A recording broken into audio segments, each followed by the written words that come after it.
Hi, my name is Dave Merritt. I'm Martha Vineyard Medium. I'm here to talk about a demonstration I did in Hyannis years ago when I first started developing. It's one of those demonstrations that makes you like never ever want to stop doing this work. It's something that was so empowering that I'll never stop doing this work. And this is the reason why. One day I'm driving to Hyannis, heading towards my demonstration.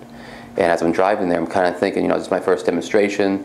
Geez, am I going to be able to connect with people? Am I going to be able to come up with the goods, during this demonstration? So as I'm driving down the road, all of a sudden I hear in my head a young girl go, "Hello." And she goes, "I'm here." And I'm like, oh my God, I just heard a girl's voice in my head. And it's like, it wasn't my voice, it was someone else's voice. So I sat there and relaxed, and I said hello to her. And she goes, "Hi." She goes, "I'm going to be there for this demonstration." She goes, "And my aunt and my mom's going to be there. They're going to sit in the front row. My name's so-and-so," and she started showing me what she looked like. Her long hair, her age, that she was at a birthday party, how she died. She showed me the accident, the car accident, all these facts and details. She's showing me as I'm driving to Hyannis. So as I'm driving, I'm feeling pretty relaxed because I have someone here already that wants to say something to someone in this demonstration. So I get to the demonstration. I walk into this room. It's at a hotel there. And as I walk in there, there's another person there doing a demonstration. So it's probably about, I'd say about 75, 80, maybe 90 people there. And I didn't really count, but roughly in that area, out in the audience. So I'm pretty nervous, but I'm sitting there. I'm pretty nervous but relaxed because I do have somebody, that's sitting here waiting to talk to somebody. So the person who was before me did their demonstration, and they went back and sat down on the stage. So I stood up on the stage, and I sat there and started discussing what I felt, which was this young girl, described her hair, her birthday, everything that was happening to her, how she died, the car accident, and so on and so forth. I even said to the person out in the audience, these two people, I said, "Listen, there's two people here that she said was going to be here, her aunt and her mother." And I pointed over here to these two people sitting in the front, and I said, "It's you two right there, isn't it? This is your daughter. This is your niece." And they looked at me and said, "Yes, that is." And I sat there, and I was right in the money with it. And the girl was sitting there thanking me. She's like, "Oh my God, my mother's so happy now." And she's saying all these different things to me, right? So I sat there and said, "Oh my God, that was awesome." So I felt very empowered. And then all of a sudden, this other guy from Spirit walks up to me. And he starts talking to me, showing me his leather jacket and his motorcycle and things that he did, and that his sisters were here. So I sat there and went, "Oh my God." I said, "I have a guy here who says his sisters are here. And he said this for you two, way in the back of this audience. There's two girls, the last seats in the back, there's two of them." I said, "This is your brother." And they started looking at me, they're kind of laughing. They go, "Yeah, it sounds like my brother." And I'm sitting there going, "Yeah, well, he's going to prove this is you. Because you came here," he said. "You came here, and there's one thing you wait for him to do, to validate this is him. And he's sitting there telling me this certain thing I should do to make sure that I do this in front of these two girls, right?" And I'm sitting there going, "Okay." He goes, "Dave," he goes, "do this now." He goes, and he's called me Dave. He goes, "Dave, do this now. Do it now." He's going, "Do it now" to me, right?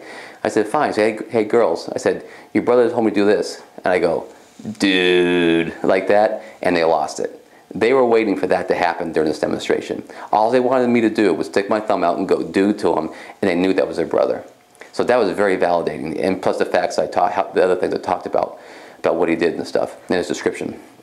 So all this whole demonstration was very validating. It was awesome. I felt very empowered. It was really great. And at the end of this demonstration, where we're getting more to the nitty-gritty of why I'll continue to do this, is after everybody left, the whole audience left, the other person who was doing the demonstration left, and I was getting ready to pack my stuff up on the stage that I had brought with me, and there was this one lady sitting in front of the audience, sitting in front, that sat in front the whole time. Everybody's gone but this one lady, an elderly lady. So I started to walk up the stage, and all of a sudden she looks at me and she goes, "Excuse me, young man." She goes, No. I want to talk to you."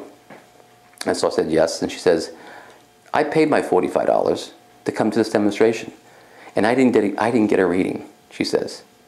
And I said, "Oh, I'm sorry." I said, "I can't guarantee everybody readings, I mean, we do the best we can." She goes, "No." She goes, "What you did for that aunt and that mother, or their daughter, what you said to them, how you proved to them that their daughter was okay, helped me out so much that I know that my mom's okay. Because I came here for my mom. But I didn't have to have the reading. Just by what you did for them, made me know that my mom was okay." And she looks at me and she goes, "Let me tell you something, young man," she says. "You have to promise me one thing. Don't ever stop doing this work.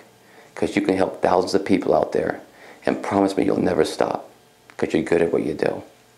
And I looked at her, I said, wow, I said, thank you. I said, I'm never going to stop. And then thank you for that little bit of enlightenment. And she looked at me and she walked away and she left. And then I sat there and went, wow. I said, I'm never going to stop. This is something, sometimes we have readings that go really great. Sometimes we have some that kind of go average. Nothing's perfect in the readings. I mean, we do the best we can with the readings. And I do get nervous when you go to demonstrations because you never know what's going to happen in demonstration. You may go up there and nothing happens, but you can't help it. I'm only a vessel. I'm only like the phone. If energies don't come to me, I can't say nothing. So when I go to demonstrations, I try to do demonstrations. I do the best I can with what energies come to me. So if you ever have a demonstration or you have a reading, keep open-minded. Don't expect things to come, but keep your mind open, your heart open, and pay attention to what's around you and the messages that come to other people as well. Because sometimes those can be helpful and validating to yourself about what's happened with your life and your loved ones. So that's one of the stories that I always keep to myself, and I always kind of like to share it now with more people out there, and to say, like when you die, you don't die. Like I've always said, it's 100%. You keep on moving on, and you keep on connecting with your loved ones that are here and alive. And it's just it's a whole different connection, a whole different kind of relationship in life. Once they've crossed over, a lot of the ones that, like I tell my mother, it's like my dad passed away. He connects with me sometimes, he talks to me sometimes. I get messages sometimes about what he's saying. But like my mom's like, now they don't have a physical relationship, they have a spiritual relationship.